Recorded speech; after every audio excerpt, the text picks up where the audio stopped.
6 p.m. in Douala, economic capital city of Cameroon. Good evening, ladies and gentlemen. Thank you so much for joining me on today's edition of the 6 p.m. primetime newscast on Equinoxe TV. First, our major stories. The death toll of the Ebeko massacre in Manu division rises after a woman in her 90s and a young man in his 20s succumbs to bullet wounds while receiving medical attention at the Mamfe District Hospital. In the same vein, the bones of some other victims were discovered in some of the burnt houses. Meanwhile, several persons have been arrested today in the course of a military raid that took place in Ebeko village. And on a similar note, widespread condemnation have flooded social media space with regards to the murder of several civilians in a Ebeko village in Mamfe Southwest region. Politicians, artists, civil society actors, and influencers described the act as horrific while condemning the perpetrators and also calling on the government to track all those who are responsible. And also we'll talk education in the course of this newscast, where teachers of Lycée Classique Moderne of Garua in the north region of Cameroon say they won't bow to government intimidations despite threats to suspend their salaries by the governor of the region. The teachers were seen on campus reivindicating for their rights. Those are major stories. Stay with us for details and more.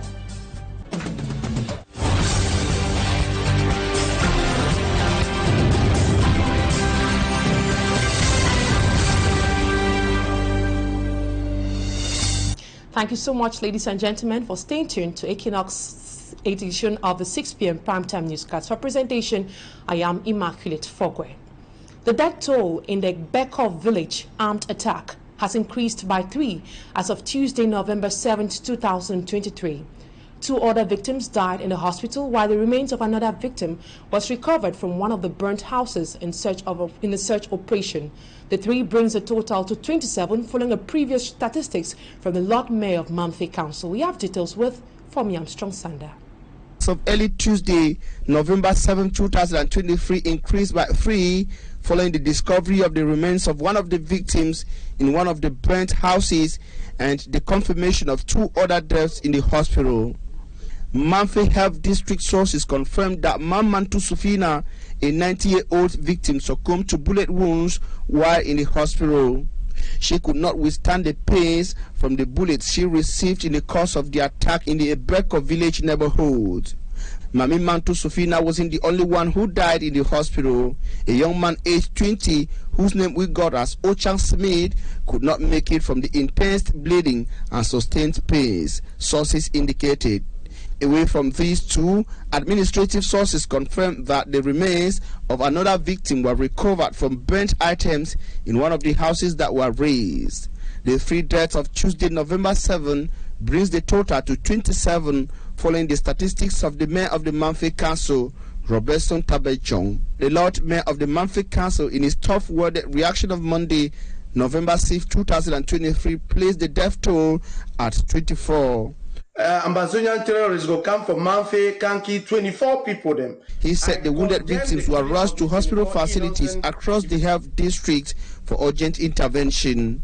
Observers and Manu political elites fear for victims, considering that the division is yet to find a solution to the Mamfe District's hospital burnt some time ago. The situation is even more compounded by the fact that the Mamfe hospital was burnt down.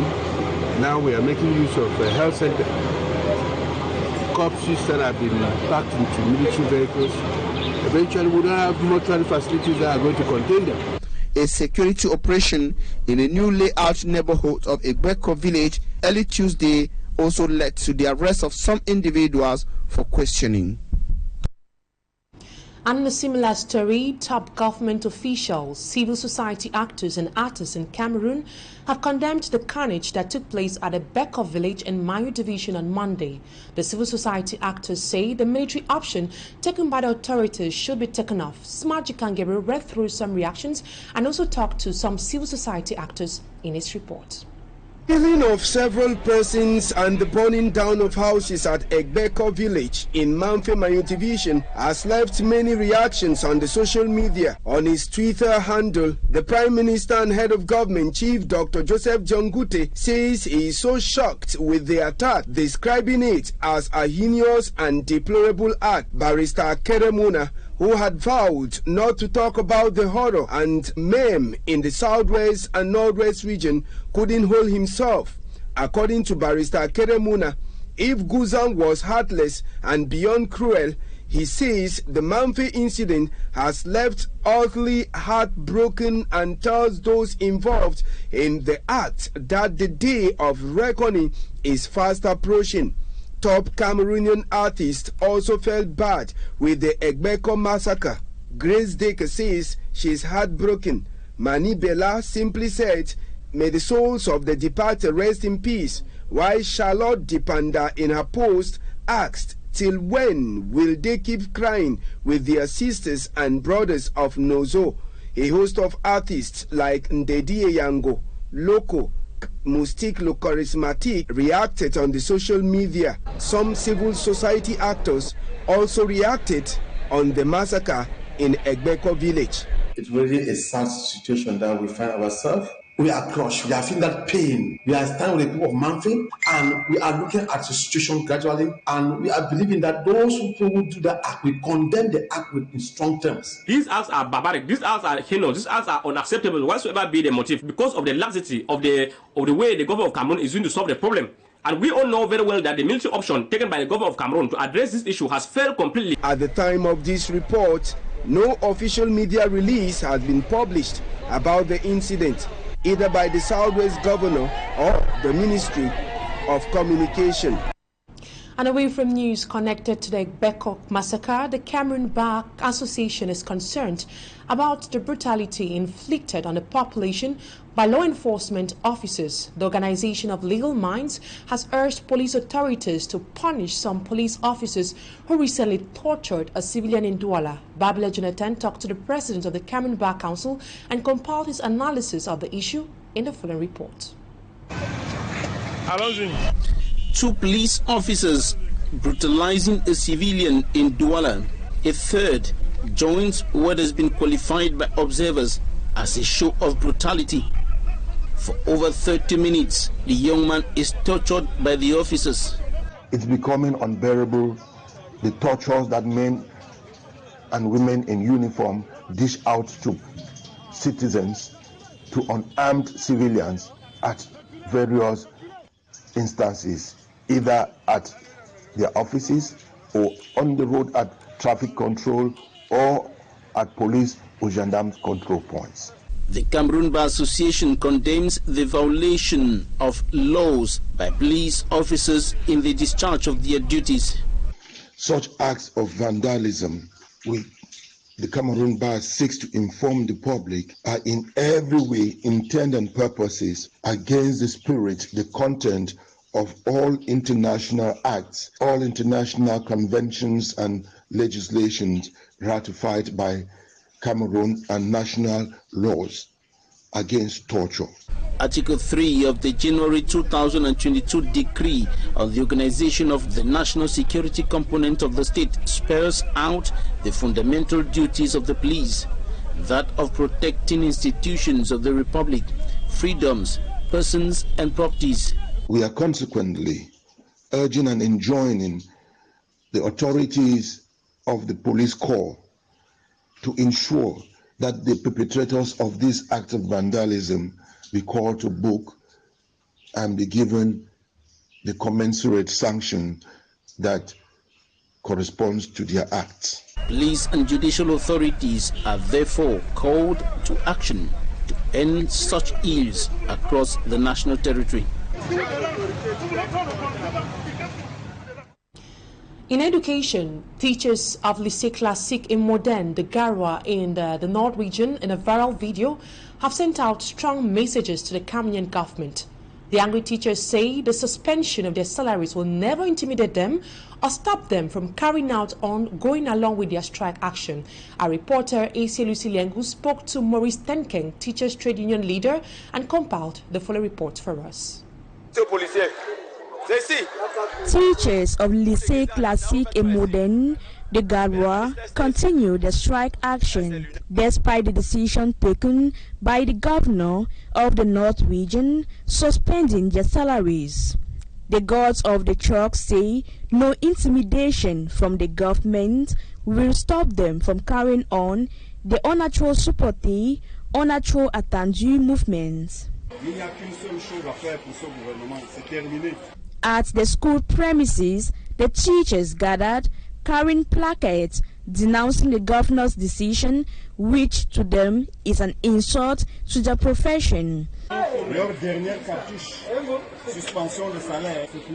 Maurice Tenken, Teachers Trade Union leader, says the governor took the decision without the teachers going through a disciplinary council, and thus it is illegal. This responsibility of the governor to take this decision is not his, because the Ministry of Secondary Education is the one who has the power to decide suspending salaries of teachers. That's why we think that the decision of the governor is illegal. He adds that if the decision is being implemented, the teacher strike might degenerate. This decision will create more tensions if the government apply it really at the end of the month. The teachers are demanding a special status. The President of the Republic gives instructions to the government on the 9th of March 2022. He asked the government to organize a social dialogue with teachers' trade unions for increasing their salaries. Meantime, teachers from other schools across the national territory have joined their voices in support of their colleagues of Lycée Classique et Moderne de Garoua. And from the North region, we now take you to the Northwest region, while some parents contest the decision to ban the sale of food packaged in sachets on the campus of Petina Bilingual Nursery and Primary School in Bamenda. Others applaud the move but say the school should have a nurse on standby. This morning, school authorities insisted they are intensifying the measures in order to protect their pupils. The decision was arrived at after a pupil of the institution died after consuming a powder substance. Details with our Northwest correspondent, Bo Stella. It was not a usual Tuesday morning at the Petina Bilingual Nursery and Primary School in Bamenda. The teachers were dressed in black following the death of a Class 4 pupil, while 4 others are still in the hospital. Some items, some of those items that parents have been putting, such things that we had already sensitized them through the class fora.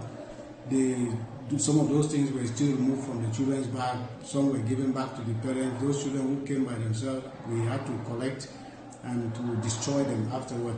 At the school's gate this morning, all the pupils went through an obligatory search imposed by the school's authority.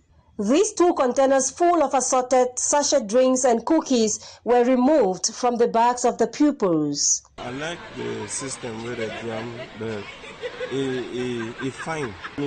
Parents, them when they come for us, me the fries and small things and put out that back, me they take and go because it's going to permit them to do it so because of the incident where it happened.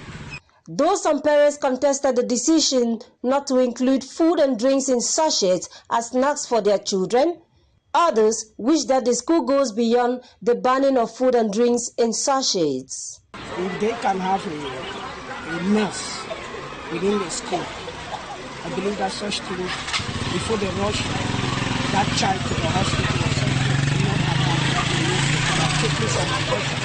At the time of this report, parents are curious to know if the drink widely consumed and also added in a local drink commonly known as foolery is dangerous for consumption. Parents have also expressed the desire for the state to stop the celebration of anniversaries in schools, as it is an avenue for children to consume products which might harm them. Northwest correspondent Bo Stella reporting there. And 4 individuals who have been terrorizing students of secondary schools across the city of Douala have fallen into the dragnet of security officers.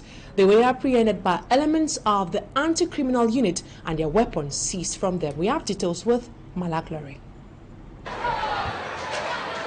Following numerous complaints from students and school administrators of secondary institutions around the city of Douala about a group of individuals who attacked school children returning from school, the Littoral Regional Delegate for National Security, ordered an investigation to arrest all those involved. On the 27th of October, I went on the field with my colleagues and we mounted an operation that led to the arrest of the first suspect by name Nous. And through his investigation, we discovered that Nous has been behind these various attacks on the students. So a further investigation on his personality helped us, and we discovered that he was in possession of firearms. The operation, headed by elements of the anti-criminal unit, led to the arrest of 4 individuals, aged between 16 and 21. In the time of the arrest, one of them was in possession of firearms and other weapons. As such, which continued in his home where bullets were discovered. So the 4 suspects have been charged for illegal detention and the use of firearms. And I would also like to emphasize here that apart from using these firearms, he has also been renting these firearms to other of his friends who are on the run. The suspects will be presented before the judicial police in the days ahead for further investigation. We now talk something else. The Bipindi Integrated Health Center in the South region has been deserted by patients because it lacks up-to-date equipment to grant them the required services. Apart from this, the staff use torchlights of mobile phones to carry out operations when the standby generator turns off. Innocent Azenis report tells us more about the state of this Bipindi Integrated Health Center. Its outer look, one will qualify as a relief haven, the Bipindi Integrated Health Center. Once inside, it is a sham. The operation room is in ruins and abandonment.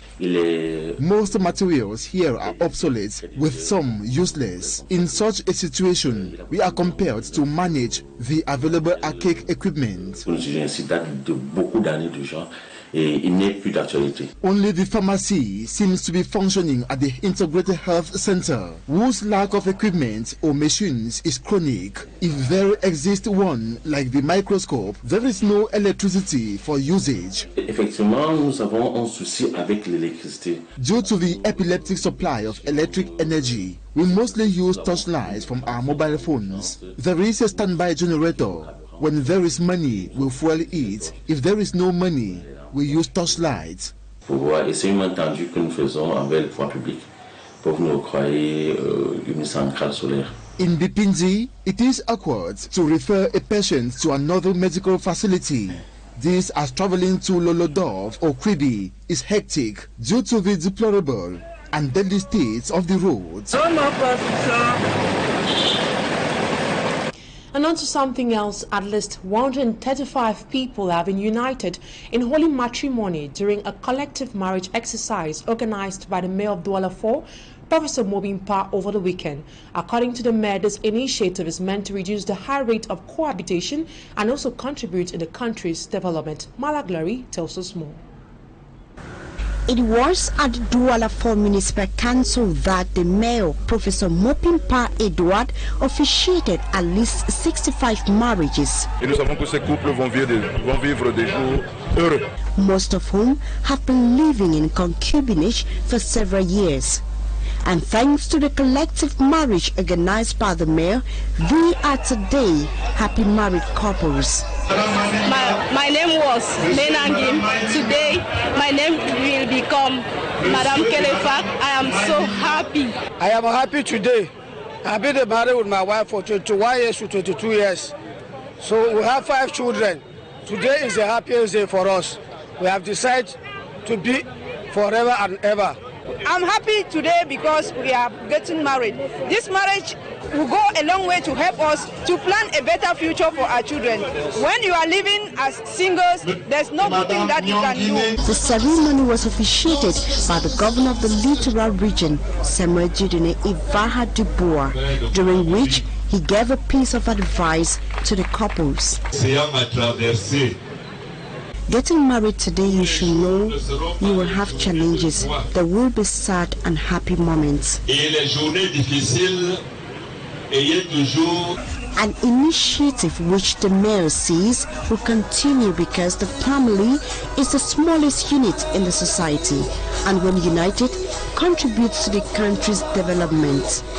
The mayor also promised that birth certificate will be distributed to at least 300 children in the weeks ahead. And out of our borders, precisely in Guinea, former military leader Moussa Dadis Camara has been recaptured and sent back to prison. His lawyer, however, denounces claims that the ex-leader had willingly participated in a jailbreak. He claims he had been kidnapped by armed men. A roundup of our foreign page with our reporter, Cedric Chakutio.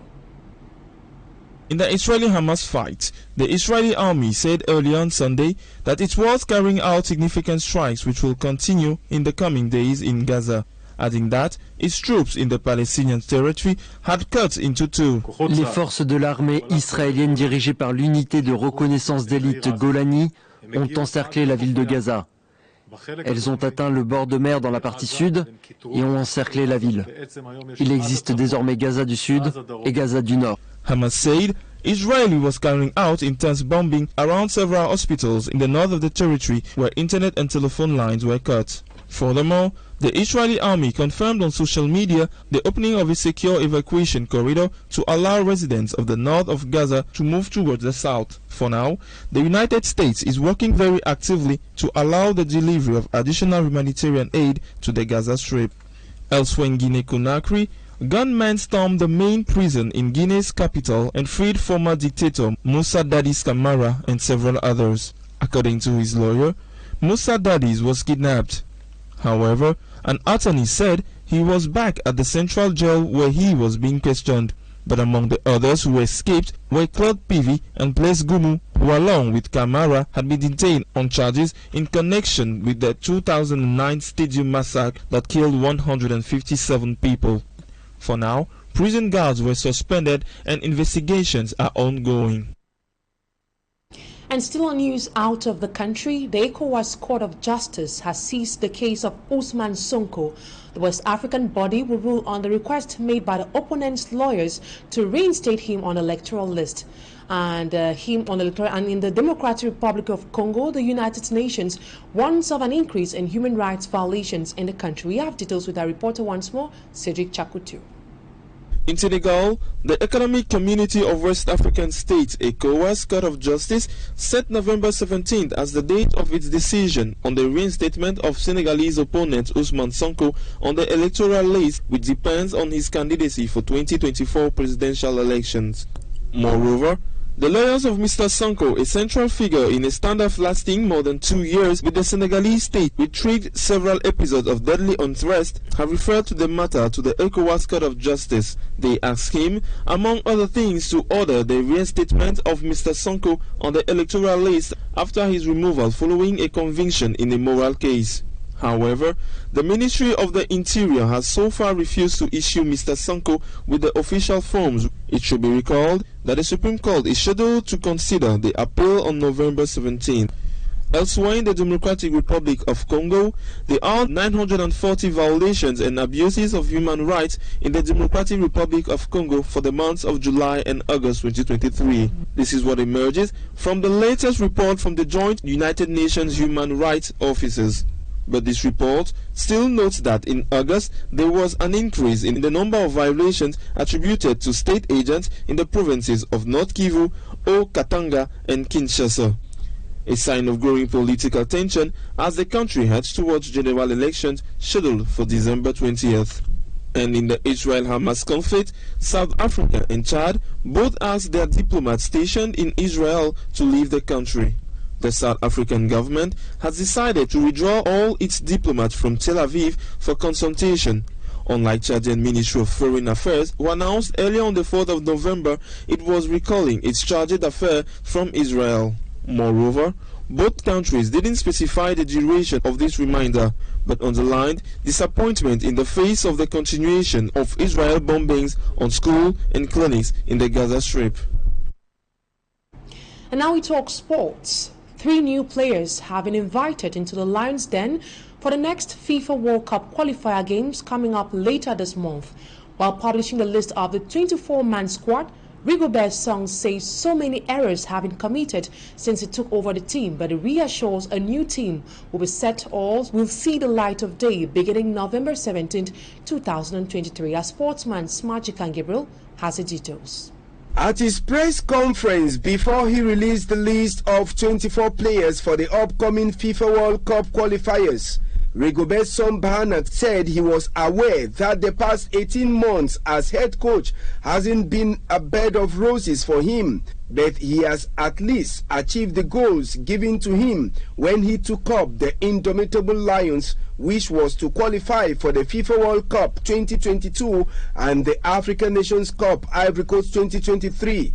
Within the list of Rigobert's son, 3 newcomers were included. Amongst them are defenders Junior Baptiste Chamade from Stoke City in England and Leon Bell of Madenburg FC. On the attacking compartment, Faris Pemi Mugbagne of Bodo Klim will be having their baptism of fire with the senior men's national football team. We have the return of Ivan Neyu and George Kevin Kudu from Damak FC, who missed out in previous convocations made by the head coach. The big absentee from the list of Rigobert's son are Shupu Muthing, Olivier Mbaizo, Kunde Malong, Gael Ondua, Muminge Male, Malcolm Bukele, and Martin Ongla. According to Rigobert's song, he wasn't told to win friendly matches but promised sport fans from the upcoming matches they will see a new indomitable Lions. Cameroon takes on the Mauritius Island on November 17, 2023 at the Japoma Stadium before tackling Libya in qualifiers counting for the FIFA World Cup. USA, Mexico, and Canada